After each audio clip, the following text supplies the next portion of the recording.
இன்றைய வானிலை தொடர்பான தகவல்களை வழங்குகின்றார் வளிமண்டலவியல் திணைக்களத்தின் வானிலை அதிகாரி கே சூரியகுமாரன். வணக்கம். வணக்கம் கிருஷாந்த். தற்போது இலங்கையில் தென்மேற்கு பருவப்பெயர்ச்சி ஆரம்பிக்க தொடங்குவதற்குரிய ஏதுநிலை தென்படுகின்றது.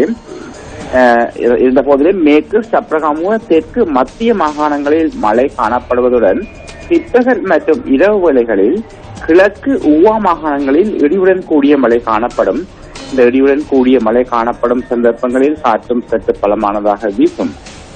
பொதுமக்கள் இந்த இடிமின்னல் தாக்கத்திலிருந்து ஏற்படும் சேதங்களை குறைத்துக் கொள்ளும் பொருட்டு தேவையான முன்னெச்சரிக்கை நடவடிக்கை மேற்கொள்ளுமாறும் கேட்டுக் கொள்ளப்படுகின்றார்கள்.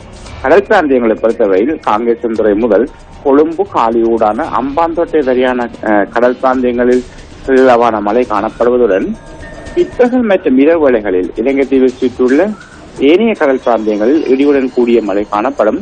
கடல் பிராந்தியங்களில் காற்றின் வேகமானது மணித்தாரத்துக்கு 20 கிலோமீட்டர் முதல் 40 கிலோமீட்டர் வரையான வேகத்தில் தென்மேற்கு திசையிலிருந்து காற்று வீசும். இந்த காற்றின் வேகமானது சில சந்தர்ப்பங்களில் மணித்தாரத்துக்கு 50 கிலோமீட்டர் முதல் 60 கிலோமீட்டர் வரை அதிகரித்து வீசலாம். இலங்கை தீவை சுற்றியுள்ள கடல் பிராந்தியங்கள் இடையிடையே சற்று கொந்தளிப்பாகவும் காணப்படும்.